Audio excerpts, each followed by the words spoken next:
வெளிப்படுத்தல் புஸ்தகம் 3 அதிகாரம் 21 வசனம். வெளிப்படுத்தல் புஸ்தகம் 3 அதிகாரம் 21 வசனம். நான் ஜெயம் கொண்டு என் பிதாவின் சிங்காசனத்திலே அவரோடு உட்கார்ந்து போல ஜெயப்படுதான் எவனோ அவனும் என்னுடைய சிங்காசனத்தில் என்னோடு கூட உட்கார்ந்துபடிக்கு அது செய்வேன். இங்க பிதாவுடைய சிங்காசனத்திலே அவரோடு கூட உட்கார்வதற்கு ஜெயம் கொள்ளுகிறவன் எவனோ அவனும் என்னுடைய சிங்காசனத்திலே என்னோடு கூட உட்காரும்படி அருளை செய்வேன் ஆண்டு சொல்றார். அப்போ யோவானுக்கு வெளிப்படுத்தின சுவிசேஷத்தில் சொல்லப்பட்டதின் பிரகாரம் தேவன் பிதாவினிடத்தில் ஒரு சிங்காசனம் உண்டு. இயேசு அவரோடு உட்காரும்படியாக வாக்கு பண்ணியிருக்கிறார். இன்னொரு கூட உட்காரும்படியாய் உனக்கு அருளை செய்வேன், அது என்னுடைய சிங்காசனம் என்று. அது எழுத்தின்படி சிங்காசனம் அல்ல, இப்போ எழுதப்பட்டிருக்கிறது அந்த எழுத்தின்படி சிங்காசனம் அல்ல, அது உட்காரும்படியான தூதர்களுக்கு தங்கள் ஸ்தானத்தை எழுந்து போனார்கள். தங்களுடைய ஸ்தானத்தை எழுந்து போனபடினால் அந்த ஸ்தானத்துக்கு தேவனாகிய கர்த்தராகிய இயேசு கிறிஸ்து மனிதனுக்கு அதை நமக்கு தந்திருக்கிறார். அந்த சிங்காசனத்தை தூதர்கள் எழுந்து போயிட்டாங்க, அதனால மனுஷனுக்கு அதை வைத்திருக்கிறார். அதுக்காக சொல்றாரு, நான் உங்களோடு கூட அந்த சிங்காசனத்தை உங்களுக்கு தருகிறேன் என்று என்னோடு கூட உட்காரும்படியா உங்களுக்கு அருளை செய்வேன் அப்படி சொல்றாரு. அப்ப மனிதனுக்கு சிங்காசனத்துக்கு போக வேண்டுமானால் ஒரு அனுபவம் தேவை. அது அந்த அனுபவம் என்ன, அது அவசியமா இருக்கிறது. அந்த அனுபவம் என்பதான தன்மை, அந்த தன்மை என்ன தன்மையில இருக்கிறது என்று நாம் பார்த்தோம். சிங்காசனம் சிங்காசனத்தில் உட்கார்வதற்கு எத்தனையோ சிங்காசனம் உண்டு பூமியில. ஆனால் அதுக்கு ஒரு அவசியம் இருக்கிறது. அந்த சிங்காசனத்தை அடைய வேண்டும் என்றால் அதுக்கு ஒரு தன்மை இருக்கு, அதுக்கு ஒரு அது தகுதி இருக்கு. ஏசாயா 16 அதிகாரம் 5 வசனம். ஏசாயா 16 அதிகாரம் 5 வசனம். சிங்காசனம் ஸ்தாபிக்கப்படும், நியாயம் விசாரித்து துரிதமாய் நீதி செய்ய ஒருவர் அங்கே தாவீதின் கூடாரத்திலே நியாயம் தீர்ப்பாய் உண்மையோடு வீற்றிருப்பார். அப்படிங்களா? கிருபையினாலே சிங்காசனம் ஸ்தாபிக்கப்படும். அப்படிங்களா? இது எழுத்தின்படி சிங்காசனம் அல்ல, கிருபையினால் ஸ்தாபிக்கப்படுகிறதான ஒரு சிங்காசனம். நியாயம் விசாரித்ததும் துரிதமாய் நீதி செய்கிற ஒருவர் அதன் மேல் தாவீதின் கூடாரத்திலே நியாயாதிபதியாய் உம்மோடு கூட விட்டிருப்பார். அது இயேசு கிறிஸ்துவை காண்பிக்கிறது. இங்க அந்த சிங்காசனம் நமக்கு எப்படி இருக்கணும்னு சொன்னா, அது எப்படி காணப்படுதுன்னு சொன்னா, அது கிருபினாலே ஸ்தாபிக்கப்பட்டதான ஒரு சிங்காசனம். கிருபினால் நமக்கு தேவன் தருகிறதான ஒரு சிங்காசனம். மட்டுமாய் நாம் நிர்மூலம் ஆகாதிருப்பது அவருடைய கிருபையினாலே. இம்மூட்டுமாய் நம்மளை எந்த விதத்திலும் கீழே தள்ளாதபடிக்கு அவருடைய கிருபையினால் நாம் நடந்து முன்னேறி போய் கொண்டிருக்கிறோம். மகாபெரிய இரக்கம் அவர் நமக்கிட்ட வைத்திருக்கிறபடினால் அந்த அக்கிரமத்தை பார்த்து நம்மை தண்டனைக்கு உட்படாதபடிக்கு, தண்டனையிலிருந்து தப்பித்து நமக்கு ஒரு கிருபையை ஊற்றி அந்த கிருபையினால், அந்த இரக்கத்தினால் நிர்மூலம் ஆவதற்கு நம்ம இடம் கொடுக்கல. நிர்மூலம் ஆகாதிருப்பது இம்மட்டுமாய் அவருடைய சுத்த கிருபையே. அந்த கிருபையினால் நமக்கு ஒரு சிங்காசனம் உண்டாக்கப்படுகிறது. அந்த கிருபையினால் அந்த சிங்காசனத்தை அடைய வேண்டும் என்றால் அந்த கிருபையை நாம் பெற்றுக்கொள்ள வேண்டும். ஒவ்வொரு நாளும் அவருடைய கிருபையினாலேயே நாம் நிர்மூலம் ஆகாதபடிக்கு நாம் கிருபை பெற்றுக்கொண்டு ஜீவிக்கிறதான ஒரு அனுபவம் தேவை. தேவன் தரப்போகிறதான சிங்காசனம் எழுத்தின்படி இல்லை, அது உயர்ந்த ஸ்தானத்தை காண்பிக்கிறது, அது உயர்ந்த உன்னதமான ஸ்தானத்தை காண்பிக்கிறது. அப்போஸ்தலனாகிய யோவான் வெளிப்படுத்திய சுவிசேஷம் 1ஆம் அதிகாரம் 6ஆம் வசனத்தில் படிக்கும் பொழுது, வெளிப்படுத்திய சுவிசேஷம் 1ஆம் அதிகாரம் 6ஆம் வசனத்தில் படிக்கும் பொழுது நம்மிடத்தில் இருக்கும்போது நம்முடைய ரத்தத்தினாலே நம்முடைய பாவங்களை நம்மை கழுவி தம்முடைய பிதாவாகிய தேவனுக்கு முன்பாக நம்மை ராஜாக்களும் ஆசாரியர்களும் ஆக்கிய அவருக்கு மகிமையும் வல்லமையும் என்றும் உண்டாயிருப்பதாக. அங்க உலகத்திலே ராஜாக்கள் மாத்திருந்தான் சிங்காசனத்தில் உட்கார்வார்கள், வேற யாரும் சிங்காசனத்தில் உட்கார முடியாது. ஆனால் நமக்குள்ளதான் நம்முடைய தேவன், நாம் ஆராதிக்கிறதான தேவன், நாம் வணங்குகின்றதான தேவன் எல்லா சிங்காசனத்திலும் எல்லா ராஜாக்களிலும் பெரியவானவராய் ராஜாதி ராஜாவாய் நமக்குள் வாசம் பண்ணி நாம் அவருக்குள் காணப்பட்டு ஜீவிக்கிறதான ராஜாதி ராஜாவாய் இருக்கிறார். அந்த ராஜாவிடத்தில் சிங்காசனம் கிருபினால் ஸ்தாபிக்கப்பட்டு கொண்டிருக்கிறது.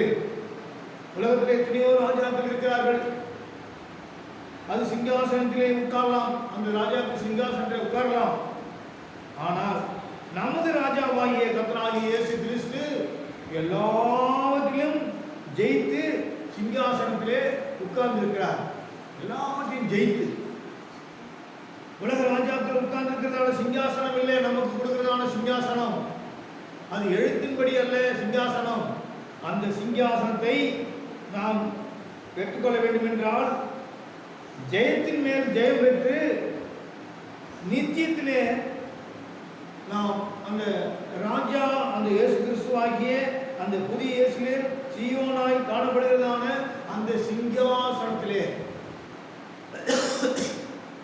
அவர் விட்டிருப்பார். அவரோடு கூட நம்மையும் உட்காரும்படியாய் அருள் செய்கிறார். நம்மையும் அவரோடு கூட உட்காரும்படியாய் வாக்கு பண்ணியிருக்கிறார். அந்த வாக்கை நாம் பெற்றுக்கொள்ள வேண்டும் என்றால், அந்த வாக்கை நாம் அடைய வேண்டும் என்றால், அந்த அவர் தந்ததான அந்த வாக்கின் பிரகாரம் இருக்கிறதான அந்த சிங்காசனத்தை நாம் அடைய வேண்டும் என்றால் நமக்கு ஒரு தன்மை தேவை, ஒரு குணாதிசயம் தேவை, ஒரு தகுதி தேவை, ஒரு தன்மை தேவை. ஆனால் அப்படிப்பட்டதான அந்த தன்மையில் தான் அதுதான் கிருபை. கிருபையினால்தான் அதை நாம் பெற்றுக்கொள்ள முடியும். அந்த கிருபை எபிரேயர் 4 அதிகாரம் 16ஆம் வசனம். எபிரேயர் 4 அதிகாரம் 16ஆம் வசனம்.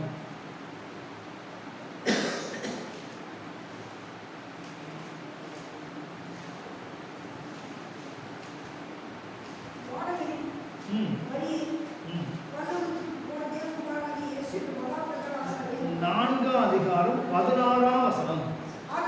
ஆகலால் நாம் இரக்கத்தை பெறவும் ஏற்ற சமயத்தில் சகாயம் செய்ய துணியாகவும் தைரியமாய் கிருபாசன தண்ணியில் சேர கடவோம்.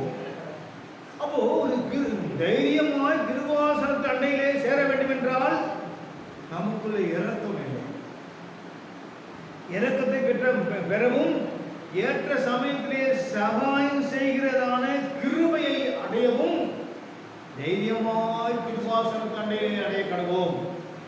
அப்போ நமக்கு அந்த கிருபை சகாயத்தை பெற வேண்டும் என்றால், சிங்காசனத்திலே சேர வேண்டும் என்றால் நமக்குள்ள ஒரு தகுதி தேவை. அதுதான் தாழ்வு மனப்பான்மை.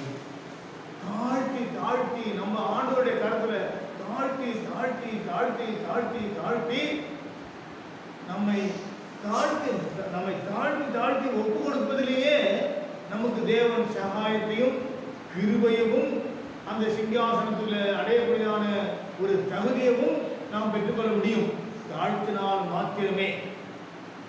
நம்மை நாமே தாழ்த்தி பாவம் மன்னிப்பு அடைந்து மனஸ்தாபப்பட்டு அவருடைய அன்பிலே நாம் காணப்பட்டோம் என்றால் அந்த அன்பு நம்மளை அந்த சிங்காசனத்தில் இரக்கத்தை பெற்றுக்கொண்டு அந்த சிங்காசனத்தை அடைவதற்கு நம்மளை ஒரு தகுதியாக்குகின்றது. தாழ்த்த வேண்டும். அன்றுவே தாழ்த்தலன்னு சொல்லி ஒவ்வொரு நாளும் தாழ்த்தி அவருடைய சமூகத்தில் உட்கார்ந்து எதையும் நாம் நேர்மை பாராட்டாதபடிக்கு, எதையும் பெருமை பாராட்டாதபடிக்கு, எதையும் நாம் அவரை விட பெருமையாய் மேலானதாய் நாம் நினைக்காத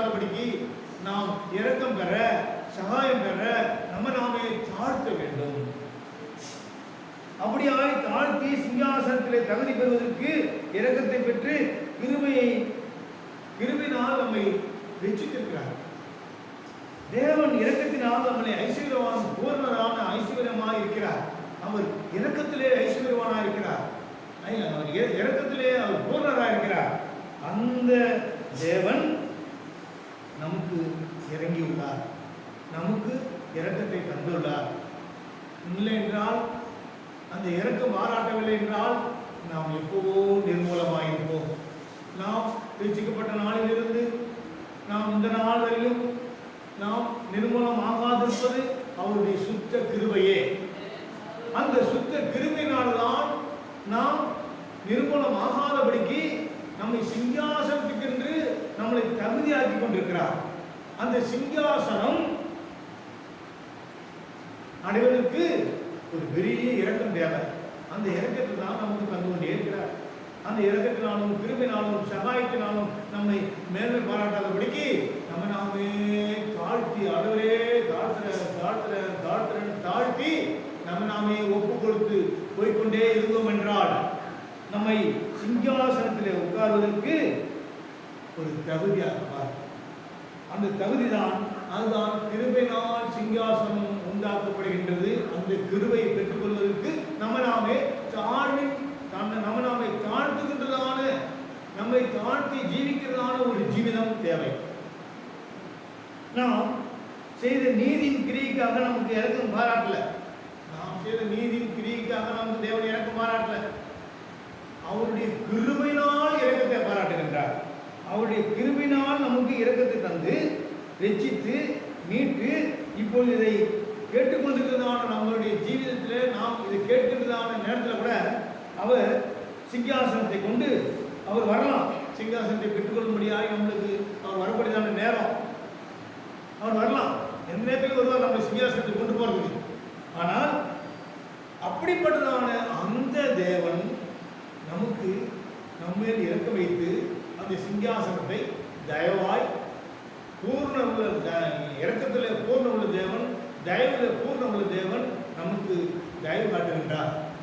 எபிரேயர் 10 அதிகாரம் 23ஆம் வசனம் வாசிக்கும் பொழுது, எபிரேயர் 10 அதிகாரம் 23ஆம் வசனம், நம்முடைய நம்பிக்கையை அறிக்கையிடுவதினால் அசைவில்லாமல் உறுதியாய் இருப்பதற்கும் வாக்குத்தத்தம் பண்ணினவர் உண்மை உள்ளவராய் இருக்கிறாரே.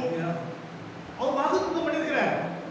என்னோடு கூட என்னுடைய சிங்காசனத்தில் நீ ஜெயித்தா என்றால் என்னோடு கூட என்னுடைய வலது பாசத்தில் நீ உட்கார்வதற்கு நான் அருள் செய்வேன் என்று வாக்கு பண்ணியிருக்கிறார்.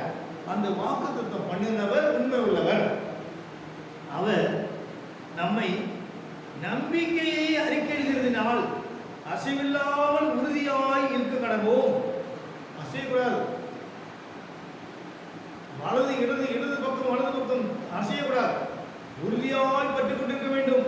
இந்த விசுவாசமாகிய கர்த்தராகிய இயேசு கிறிஸ்து, விசுவாசம் என்றதான இந்த சத்தியத்தை, விசுவாசம் என்றதான இந்த ஓட்டத்தை, விசுவாசம் என்றதான இந்த பிரயாணத்தை நம்மை தேவன் கொண்டு வந்திருக்கிறார் என்றால், விசுவாசத்தை தோற்கிறவரும் முடிக்கிறவருமாய் கர்த்தராகிய இயேசு கிறிஸ்து அவர் அப்படியே உண்மையுள்ளவராக இருக்கிறபடினால அந்த தேவனை உறுதியாய் பற்றி கொண்டிருக்க வேண்டும்.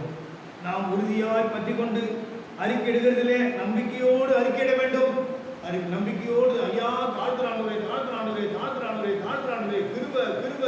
கிருப நாம் அறிக்கை செய்து கிருபை பெற்றுக்கொண்டு இரக்கத்தை பெற்றுக்கொண்டு தாழ்த்தி ஒப்பு கொடுத்து நாம் ஜீவித்துக் கொண்டு இருந்தோம் என்றால் வாக்குத்தத்தம் பண்ணினவர் உண்மையிலவர் அவர் அப்படியே செய்வார். அல்லேலூயா.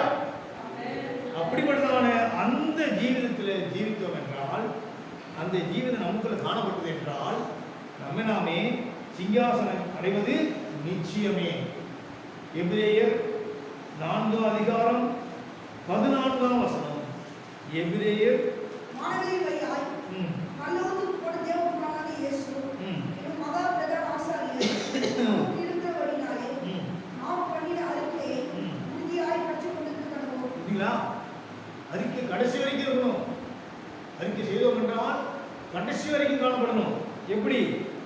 தேவகுமாரனாகிய கர்த்தராகிய இயேசு கிறிஸ்து என்னும் மகா பிரதான ஆசாரியர் நமக்கு இருக்கிறபடினால் நாம் பண்ணின அறிக்கையை உறுதியாய் பற்றி கொண்டிருக்க கடவோம். கர்த்தராகிய இயேசு கிறிஸ்து நமக்கு உண்டு. அவர் அதனால தான் சொல்லியிருக்கிறார். இன்னும் போய் சேரல. அவர் வந்து பூமியில வந்தாரு, பிறந்தாரு, ஜீவித்தாரு, மரித்தாரு, உயிர்த்தெழுந்தாரு, பரலோகம் சென்று அவர் பாதபடியிலே இந்த சத்துருக்களை உம்முடைய பாதபடியிலே கொண்டு வரும் வரையிலும் நான் உன்னுடைய பாதபடியிலே இருக்கிறேன் என்று இன்னும் பரிந்து பேசிக்கொண்டே இருக்கிறார் கர்த்தராகிய இயேசு கிறிஸ்து. அதற்காக தான் அந்த வானங்களின் வழியாய் பரலோகத்திற்கு போன, வானங்களின் வழியாய் பரலோகத்திற்கு சென்று போனதான அந்த தேவன் குமாரனாகிய இயேசு என்னும் மகாபிரதான ஆசாரியன் நமக்கு இருக்கிறார். அதுக்காக தான் நம்ம சொல்றோம், நம்ம ஜெபிக்கும் பொழுது கர்த்தராகிய இயேசு கிறிஸ்துவின் நாமத்தில் கெஞ்சி கேட்கிறோம் பிதாவே. எப்படி அந்த இயேசு கிறிஸ்துவ தான் நமக்கு, இயேசு கிறிஸ்துவின் மூலியமாக தான் நம்ம கேட்க முடியும் வேற பிதாவிடத்துல. அதுக்காக இயேசுவின் நாமத்தில் கெஞ்சி கேட்கிறோம் பிதாவே என்று நாம் முடிக்கிறோம். அதுதான் சொல்லப்பட்டிருக்கிறது. நமக்கு இருக்கிறபடினால நாம் பண்ணின அறிக்கையை உறுதியாய் பற்றி கொண்டு இருப்போமாகில் அந்த சிங்காசனத்தை அடைவது நிச்சயமே. அந்த சிங்காசனத்தை அடைவதற்கு நாம் அறிக்கை செய்து இரக்கத்தை பெற்றுக்கொண்டு, கிருபையை பெற்றுக்கொண்டு நாம் முன்னேறி சென்று தாழ்த்தி ஒப்பு கொடுத்து அவருடைய வழியிலேயே சென்று அவருடைய ஆவியிலேயே சென்று அவரோடு கூட நாம் போகதான் தேவன் என்ன செய்வார்? இரக்கத்தை தருவார். இரக்கத்தை பெற முடியும், இல்லைன்னா பெற முடியாது. இரக்கத்தை நாம் பெற்றுக்கொள்ள வேண்டும் என்றால் அறிக்கை செய்து இரக்கத்தை பெற முடியும்.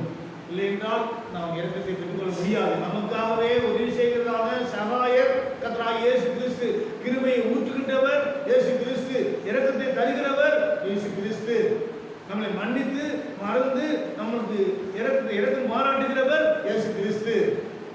வாசிக்க நீதிமொழி 28 அதிகாரம் 13ஆம் வசனம். 28:13.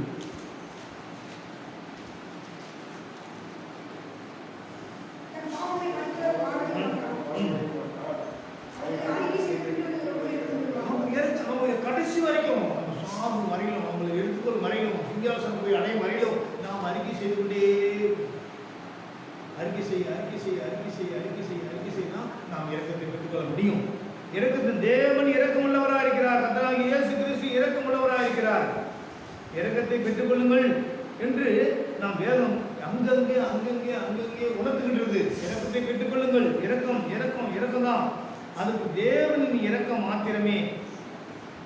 நாம் தேவனுடைய சிங்காசனத்தில் பிரவேசிக்க தேவனுடைய இரக்கம் மாத்திரமே நமக்குள்ள தேவை. இரக்கம் இல்லையே ஒன்றுமில்லை, இல்லைன்னா நிர்மூலமாகிடுவோம். நம்ம அடிக்கடி சொல்லுவாங்க, வாயில் சொல்லுவாங்க, நாம் நிர்மூலமாக இருப்பதே சுத்த கிருபையே என்று சொல்லுவாங்க. அந்த சுத்த கிருபையை பெற்றுக்கொள்வது எப்படி? அறிக்கை செய்து இரக்கம் பெற்றாலே திருப்பி பெற்றுக்கொள்ள முடியும்.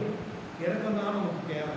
அந்த இரக்கத்தை பெற்று நாம் ஜீவித்தோம் என்றால், இரக்கத்தை பெற்றுக்கொள்ளும்படியாக நாமே தாழ்த்தி சிங்காசனத்திற்கு அருகாமையிலே நின்று ஜெபிக்கணும். சிங்காசனத்தினுடைய அருகாமையில் நின்று ஜெபிக்க வேண்டும் என்றால் எப்படி ஜெபிக்கிறது? சிங்காசனத்தினுடைய அருகாமையில் நின்று ஆயக்காரன் பார்க்கிறோம். ஆயக்காரன்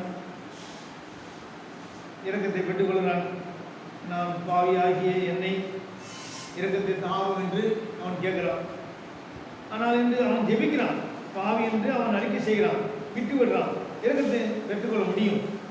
ஆனால் நாம் நாமே சிங்காசனத்திற்கு அருகாமையில் நின்று ஜெபிக்க வேண்டும் என்றார் அப்போஸ்தலன் பவுல் தீத்துவுக்கு எழுதுகிறார். தீத்து 3 அதிகாரம் 5ஆம் வசனம். தீத்து 3 அதிகாரம் 5ஆம் வசனம். அவர் தம்மை ரட்சியாமல் தமது இரக்கத்தின்படியே மறு ஜென்மம் மூழ்கினாலும் புதியதாக்குதினாலும் பார்த்தீங்களா? நம்ம எப்படி ஜெபிக்கிறது தெரியுமா? இயேசு அவனுடைய சிங்காசனத்துடைய அருகாமையில்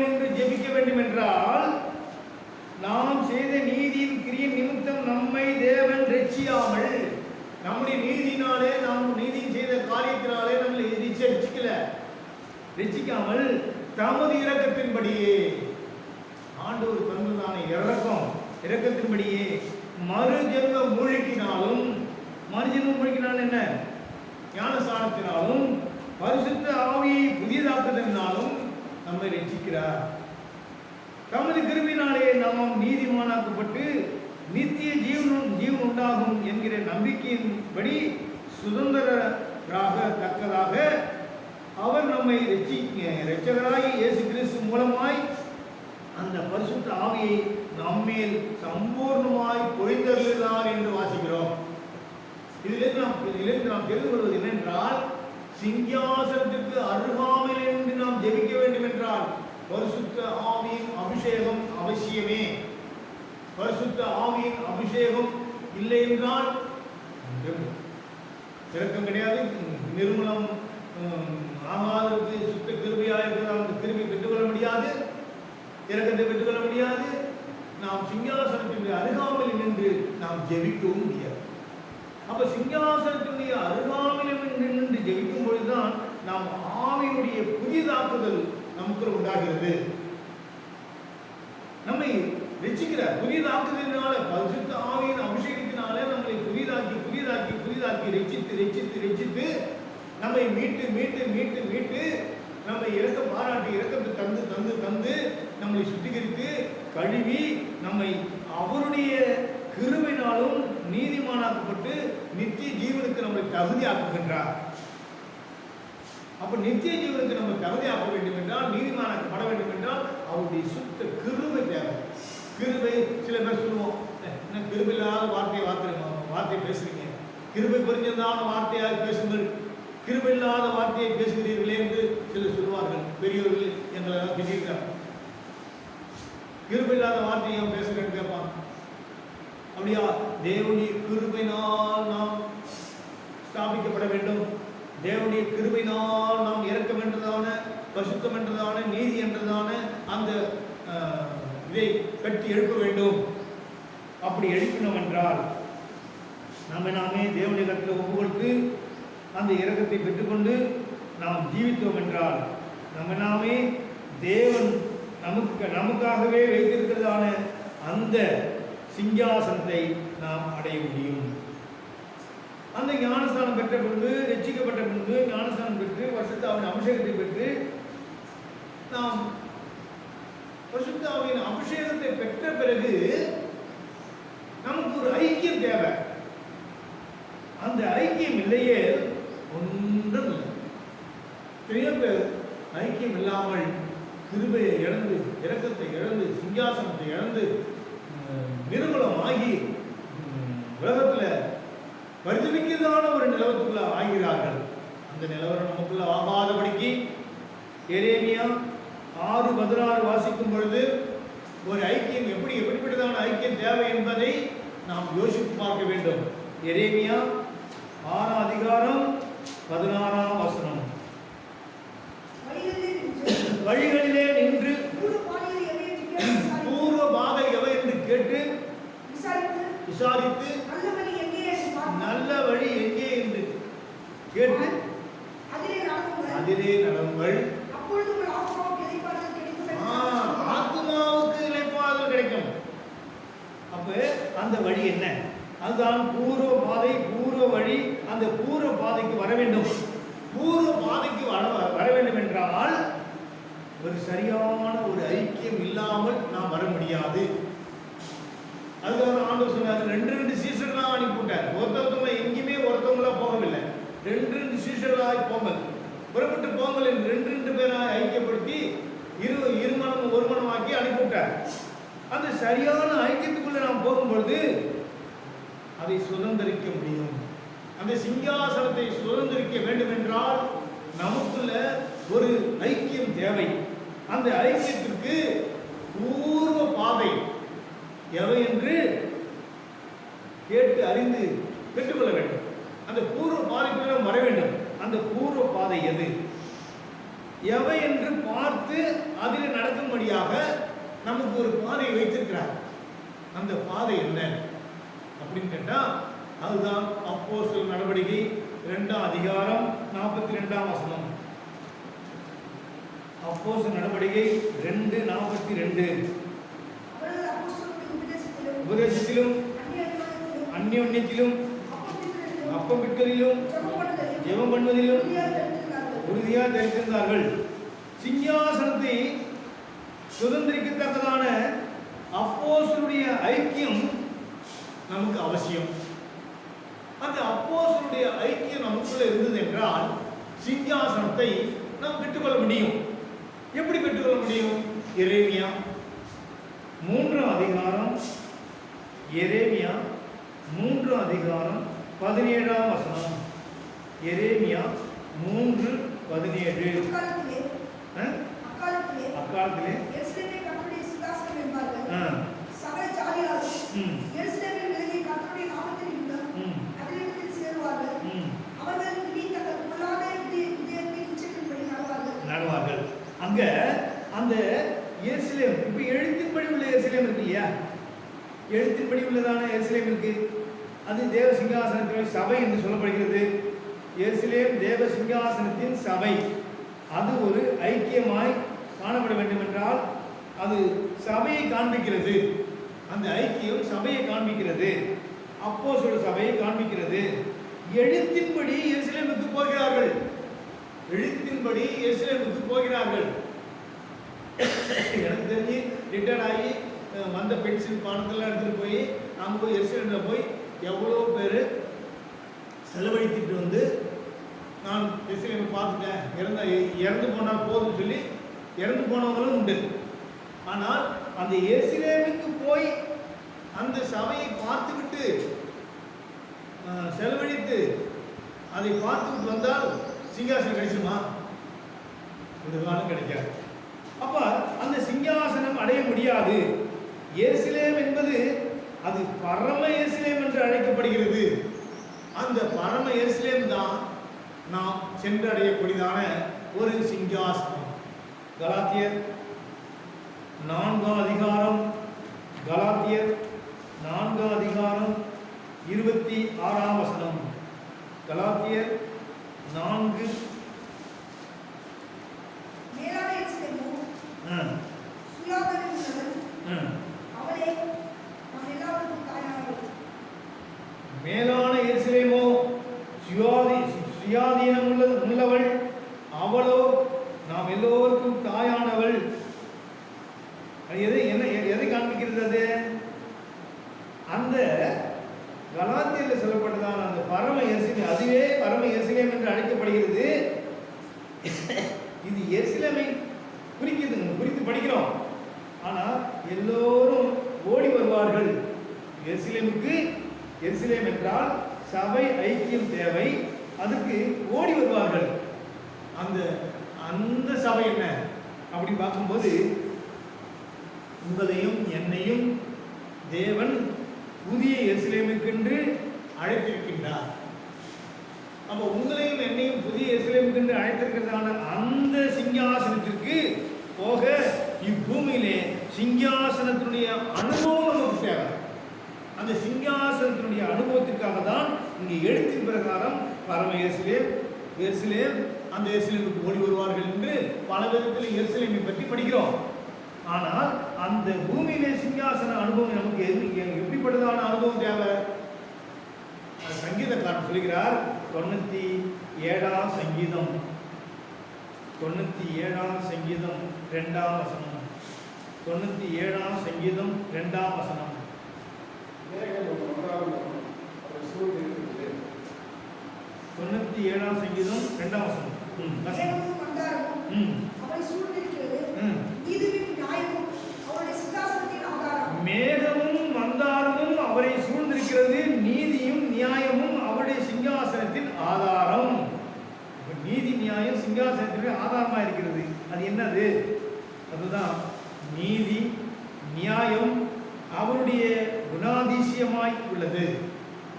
நீதி நியாயம் அவருடைய குணாதிசயமாய் இருக்கிறபடினால் இயேசு நீதி உள்ளவராய் ஜீவித்தார். நீதி உள்ள சிங்காசனத்தில் நீதி உள்ளதான இடத்திற்கு போக வேண்டும் என்றால் நீதி நியாயம் தேவை. அவர் கர்த்தராகிய இயேசு கிறிஸ்து நீதி உள்ளவராக இருந்தார், நியாயம் உள்ளவராக இருந்தார், பரிசுத்தமாக இருந்தார், பரிசுத்தம் உள்ளவராக இருந்தார். அவர் ராஜாதி ராஜாவாய் அந்த நீதியும் நியாயம் உள்ளதான அந்த சிங்காசனத்தில் ஜீவித்துக் கொண்டிருக்கிறார். அந்த நீதிக்குள்ள, அந்த நீதி நியாயத்துக்குள்ள நாம் போக வேண்டும் என்றால் ஞானஸ்தானம், நாம் தண்ணீர் ஞானஸ்தானம் எடுக்கிறோம், பரிசுத்தாவின் அபிஷேகத்தை பெற்றுக் கொள்கிறோம். தேவ நீதியிலே நாம் ஜீவித்தால் மாத்திரமே அந்த தகுதி நமக்குள்ள உண்டாயிருக்கும். தேவ நீதி. இப்ப தேவ நீதினா என்ன? தேவ நீதினா தேவன் நீதிக்குள்ள, அவர் நீதிமன் தான், அவர் பரிசுத்த, அவர் நீதி நியாயம் உள்ளதான் தேவன். ஆனால் அவர் என்ன செய்தார்? தேவ நீதியை நமக்கு மாதிரியாய் காண்பித்து செல்கிறார். எப்படி மாதிரியை காண்பித்தார்? எப்படிப்பட்டதான மாதிரி காண்பித்தார்? அவரை பார்க்கிறோம், அவர் நீதி செய்கிறவராய் இருக்கிறார். எப்படிப்பட்ட நீதியை நமக்கு காண்பிக்கிறார்? அவர் நீதி உள்ள தேவன். அவர் நமக்கு ஒரு மாதிரி காண்பிக்கிறார். பாருங்க, ஞானஸ்நானம் எடுக்கும்போது அவர் தேவனுடைய நீதியை நிறைவேற்றினார்.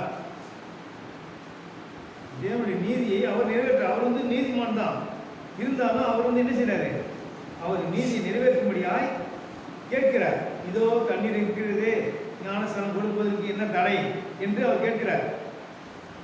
அவர் நீதியை நாம் பார்க்கிறோம். மத்தேயு 3ஆம் அதிகாரம் 15ஆம் வசனம். மத்தேயு இப்பொழுது இடம்பொடு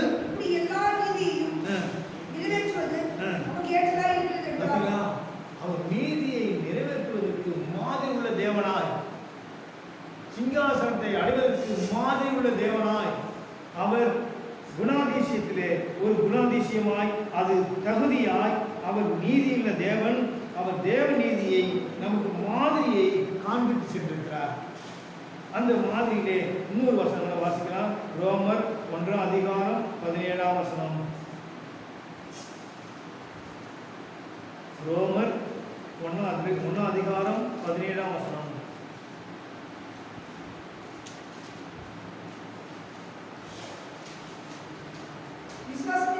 விசுவாசத்தினாலே நீதிமான் பிழைப்பான் என்று எழுதியிருக்கிறபடி தேவநீதி விசுவாசத்துக்கென்று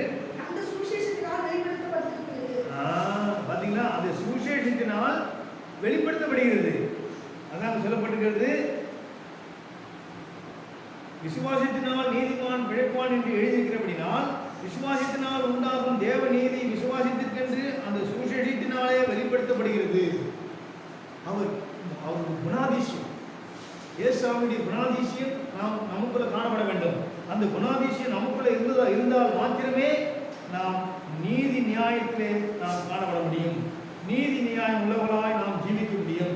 அப்படிப்பட்டதான அந்த நீதி நமக்குள்ள காணப்படும் பொழுது நீதிக்கு மாறாக விசுவாசம், சத்தியம் வெளிப்பட வேண்டும்.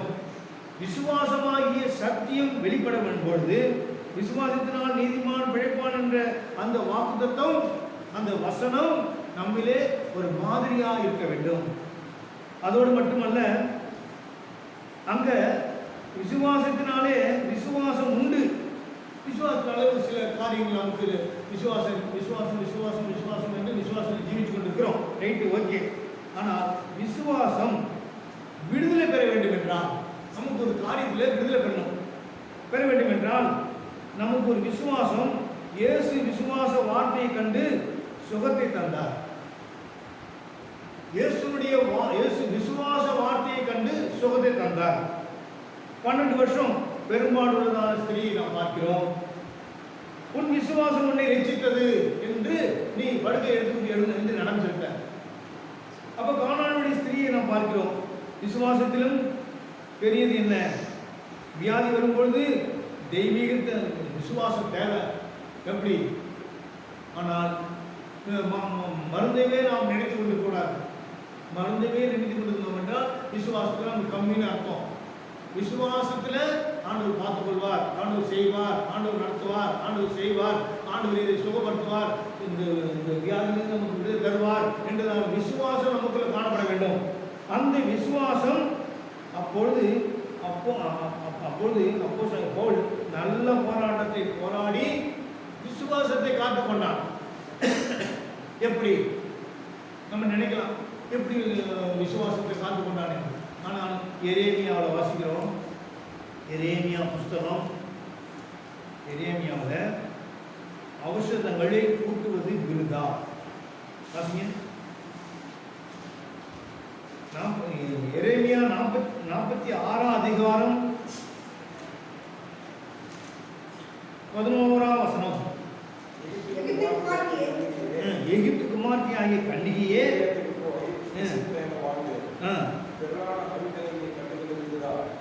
திரளான அமிழ்தங்களை கூட்டுவது விருதா, ஆரோக்கியம் உண்டாகாது. அப்ப திரளான அமிழ்தங்கள் கூட்டுவது விருதுன்னா என்ன? திரளான மருந்து மாத்திரை சாப்பிடுவது விருதா. அப்ப அந்த தைலம் என்ன? கிளையாத்துக்கு போய் பிசின் தைலம் வாங்கு. அப்போ உனக்கு ஆரோக்கியம் உண்டாக வேண்டும் என்றால் பரிசுத்த ஆவியின் அபிஷேகம், பரிசுத்த ஆவியினுடைய பலன், தேவனுடைய விசுவாசம், தேவனுடைய விசுவாச கிரியைகள்.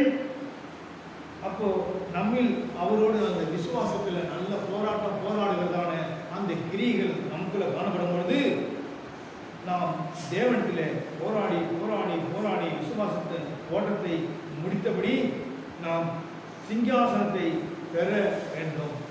அந்த நல்ல போராட்டத்தை போராடி விசுவாசத்தை காத்துக்கொண்டு நாம் ஓட்டத்தை முடிப்பதற்கு நமக்கு விசுவாசம் தேவை. அந்த விசுவாசத்தில் நாம் ஜீவித்தோம் என்றால் பிலிப்பியர் 3 அதிகாரம் 9 வசனம்.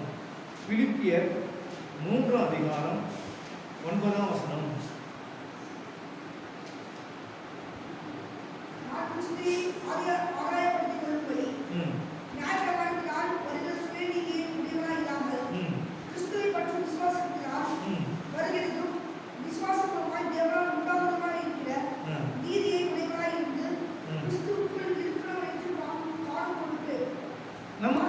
நமக்கு ஒரு நியாய பிரமாணம் உண்டு.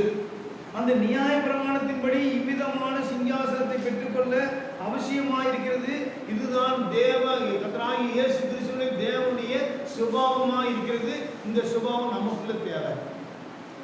1 ராஜாக்கள் 10 அதிகாரம் 18 20 வரைக்கும் வாசிங்க. 1 ராஜாக்கள் 10 அதிகாரம்.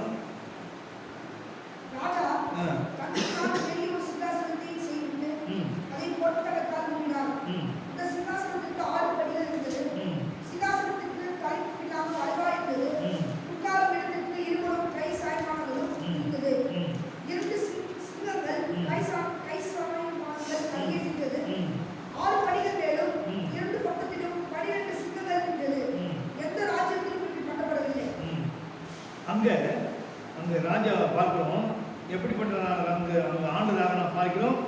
அங்க 1 ராஜாக்கள் 10 அதிகாரம் அங்க எப்படிப்பட்டதான சிங்காசனத்தின் மேல் உட்கார்ந்திருந்ததை நாம் பார்க்கிறோம். அப்ப 2 கையும் அடக்கி ஆளக்கூடியதான சிங்காசனம். அங்க தாவீது உட்காரலாம். எப்படிப்பட்டதான சிங்காசனத்துல 10 அதிகாரம் 18 19 20 வரைக்கும் வாசிக்கும் பொழுது என்ன சொல்லி, ராஜா தந்தத்தினாலே பெரிய ஒரு சிங்காசனத்தை செய்வித்து அதை பசும்பொன் தகட்டால் மூடினான். அந்த சிங்காசனத்துக்கு 6 படிகள் இருந்தது. சிங்காசனத்தின் தலைப்பினாக வளர்ந்து உட்காரும் இடத்திற்கு இருபுறமும் கை சாய்மானங்களும் இருந்தது. 2 சிங்காசனங்களும் கை சாய்மானங்களும் அங்கு நின்றது. அப்போ கைக்கு சாய்மானம், தலைக்கு சாய்மானம் எல்லாம் இருந்தும் அங்கு சொல்லப்பட்டதான அந்த சிங்காசனத்தை ஆண்டு 6 படிகள் இருந்ததுன்னு வாசிக்கிறோம். அப்போ அந்த சாய்மானத்தை சேர்த்து 7 படிகள். அந்த 7 படிகள் என்னன்னு கேட்டீங்கன்னா அதுதான் ரட்சிப்பின் 7 படி, பாவ மன்னிப்பின் 7 படி. அப்படிப்பட்டதான அந்த படியின் வழியாக தான் நாம் போய் சிங்காசனத்திலே உட்கார முடியும். அதுக்குதான் சொல்லப்பட்டிருக்கிறது. அந்த சிங்காசனத்தில் உட்கார்வதற்கு எபிரேயர் 7ஆம் அதிகாரம் 2ஆம் வசனத்தின்படி உன்னதமான அந்த சிங்காசனம் நமக்கு தேவை. எபிரேயர் 7ஆம் அதிகாரம் 2ஆம் வசனம். இவனுக்கு ஆபிரகாம் எல்லாவற்றிலும் தசமபாகம் கொடுத்தான். இவனுடைய முதல் பேரான மெல்கிசேதேக்கு என்பதற்கு நீதியின் ராஜா என்றும், பின்பு சாலேமின் ராஜா என்பதற்கு சமாதானத்தின் ராஜா என்பதும் அர்த்தமாம். சமாதானத்தின் ராஜா என்று அர்த்தமாம். அங்க தேவன் ஒரு சிங்காசனத்தை வச்சிருக்கிறார். அந்த சிங்காசனம் தான் அங்க உட்கார செய்வேன். அந்த சிங்காசனத்தில் உட்காரணும்னு சொன்னா அந்த 14 படி நம்ம ஆண்டு அனுபவிக்க வேண்டும். அந்த தாவீது எப்படி கீழ்ப்படுத்தினானோ, சரீரத்தில் அடக்கி ஒடுக்கி அவன் ஆளுகை செய்தானோ, அதுபோல நாமும் அதை அடக்கி ஒடுக்கி ஆளுகை செய்யும்படியாய் தேவன் நமக்கு இரு கைகள் வைக்கின்றதான இரு பக்கமும் சாய்மானங்கள் உண்டு. அந்த சாய்மானத்தை வைத்து அதை நாம் அடக்கி ஆள வேண்டும். அந்த சிங்காசனத்திலே நாம் அடக்கி ஆளக்கூடியதான ஒரு சிலாக்கியத்தையும் பாக்கியத்தையும் நமக்கு தேவன் தந்திருக்கிறார். அந்த சிலாக்கியத்தையும் பாக்கியத்தையும் தந்திருக்கிறதான அந்த தேவனுடைய சிலாக்கியத்தையும் பாக்கியத்தையும் பெற்றதான நாம் என்ன செய்யணும்? அந்த சிங்காசனத்தை நாம் ஆள வேண்டும். அந்த சிங்காசனத்துக்கு போய் நாம் அடைய வேண்டும். அந்த சிங்காசனத்துக்கு போய் அடைவதற்கு நாமே தேவனிடத்தில் ஒப்பு கொடுக்கணும். எப்படி ஒப்பு கொடுக்கணும்? அதுதான் தேவனுடைய பசும்பொன் தகட்டினால் மூடினான், பசும் பொன்னினால் மூடினான், சிங்காசனத்தை சேர விசுவாசம் என்றதான ஒரு கேடகம். விசுவாசம் போதாது, மகாபரிதான விசுவாசம் நமக்கு காணப்பட வேண்டும். அதான் மகாபரிதான விசுவாசம் பிரவேசிக்கும் பொழுது மகாபரிசுத்தமான விசுவாசம் நமக்குள்ள உண்டாக வேண்டும். அதான் சொல்கிறார், உன்னுடைய விசுவாசம் உன்னை ரட்சித்தது, நீ போர் சொல்றார். அதுபோல சிங்காசனத்தை அடைவதற்கு நமக்குள்ள ஒரு பெரிய விசுவாசம் தேவை. அதுதான் கடுகளவு விசுவாசம், அதான் கெட்டியான விசுவாசம், அதான் உறுதியான விசுவாசம்.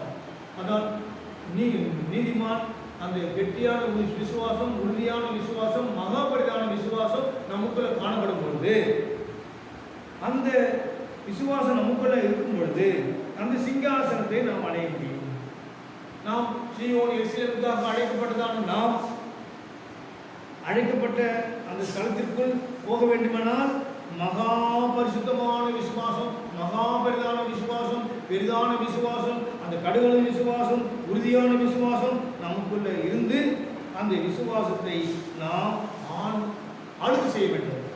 உட்கார்ந்து அந்த சிங்காசனத்தில் உட்கார்ந்து தம் அந்த தந்தத்தினால, தந்த யானையின் தந்தத்தினால, யானை செத்தாலும் 1000 பொன், இறந்தாலும் 1000 பொன் என்று சொல்கிறார்கள். அதுபோல அந்த தந்தத்தினாலே ஆளுகை செய்தார்கள். அந்த தந்தம் என்று எதுக்கு சொல்லப்பட்டிருக்கிறது? 19ஆம் வசனம் வாசிங்க. 19ஆம் வசனம், அந்த 1 ராஜாக்கள் 10ஆம் அதிகாரம் 19ஆம் வசனம். அந்த சிங்காசனத்திற்கு 6 படிகள் இருந்தது. சிங்காசனத்தின் தலைப்பு பின்னாக வளைவாய் இருந்தது. உட்காரும் இடத்திற்கு இருபுறமும் கை சாய்மான்கள் இருந்தது. 2 சிங்கங்கள் கை சாய்மானங்களுக்கு அருகே நின்றது. 2 சிங்கங்கள் கை சாய்மானத்திற்கு அருகே நின்றது. அது என்னது? அதுதான் யானை தந்தம். யானை செத்தாலும் 1000 பொன், இறந்தாலும் 1000 பொன் சொல்லுவாங்க. ஆனால் சரீரத்தில் மறிக்க வேண்டும், சுயத்திற்கு மறிக்க வேண்டும். நாம் சரீரமாகிய சுயத்திற்கு மறிக்க வேண்டும், சரீர கிரியைகளுக்கு மறிக்க வேண்டும். நாம் சிங்காசனம் என்றதான 6 படி உண்டு. அதை கையில் வைத்து அந்த 6 படியை கொண்டு நாம் ஆளுகை செய்ய வேண்டும். ரட்சிப்பின் 7 படி, பாவ மன்னிப்பின் 7 படி என்று சொல்லப்பட்டிருக்கிறது. அது எல்லாம் நமக்கு அதில் சேர்ந்து வரும். அப்படியாய் நம்ம இடத்துல நாம் காணப்படும் பொழுது விசுவாசத்தில ஞானஸ்தானம், விசுவாசத்தினால்தான் நம்ம ரட்சிக்கப்படுறோம்.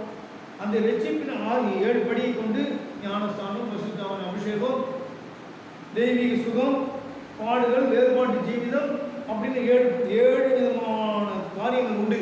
அந்த 7 விதமான காரியம் நம்ம அனுபவத்துக்கு கொண்டு வந்து வெளிப்படுத்தல் 16ஆம் அதிகாரம் 15ஆம் வசனம், வெளிப்படுத்தல் 16ஆம் அதிகாரம் 15ஆம் வசனம். வெளிப்படுத்தல் 16:15. இதோ திருடனைப் போல வருகிறேன். ஆ. தன்மானம் காணப்படுவதற்காக ம். விரிவாக நடவாதபடிக்கு ம். விழித்துக் கொண்டு ம். தன் வஸ்திரங்களை காத்துக்கொள்கிறவன் பாக்கியவான். விசுவாசம் என்றதான அந்த வஸ்திரம், அன்பு என்றதான வஸ்திரம், பிரதிஷ்டை என்றதான வஸ்திரம், அழைப்பு என்றதான வஸ்திரம், வைராக்கியம் என்றதான வஸ்திரம், கிருபை என்றதான வஸ்திரம், சத்தியம் என்றதான வஸ்திரம், இவைகளெல்லாம் நாம் பாதுகாத்துக் கொண்டு அப்படிப்பட்டதான அந்த வஸ்திரத்தை பாதுகாத்துக் கொண்டு நாம் ஜீவித்தோம் என்றால், கர்த்தராகிய இயேசு கிறிஸ்து திருடனை போல் வரும்பொழுது தன்மானம் காணப்படாததாக நிர்வாணம் காணப்படாதபடிக்கு வஸ்திரத்தை காத்துக்கொள் என்று சொல்லப்பட்டது பிரகாரம் நாமே நாம் தேவனுடைய கர்த்தருக்குள் ஒப்பு கொடுத்து நாம் ஜீவித்தோம் என்றால், அவரோடு கூட நாம் மரித்தோம் என்றால், நாம் அவரோடு கூட பிழைத்திருக்க முடியும். நாமே தேவனுடைய கர்த்தருக்கு ஒப்பு கொடுத்து சத்தியத்தின் பிரகாரம் ஜீவித்து நாம் வஸ்திரமாகிய அந்த ஆவிக்குரிய வஸ்திரத்திலே நாம் ஜீவித்து நாம் ஜெயம் கொண்டு ஜெயம் பெற்று ஜெயத்தை நாம் அடைந்தோம் என்றால், அந்த வசனத்தின் பிரகாரம் நம்மளை தேவன் சிங்காசனத்திலே வைப்பார். அதான் சொல்லப்பட்டிருக்கிறது, ஜெயம் கொள்கிறவன் எவனோ என்னுடைய சிங்காசனத்திலே என்னோடு கூட உட்காரும்படி அருளச் செய்வேன் என்றதான அந்த வசனத்தின் பிரகாரம் தேவன் நம்மளை உட்கார வைப்பார். மறுபடியும் அந்த வசனத்தை வாசிங்க. வெளிப்படுத்தல், ஜெயம் கொள்ளுகிறவன் எவனோ அவன் என்னுடைய சிங்காசனத்திலே என்னோடு கூட உட்காரும்படியாய் அருளச் செய்வேன். 3:21. வெளிப்படுத்தல் 3:20.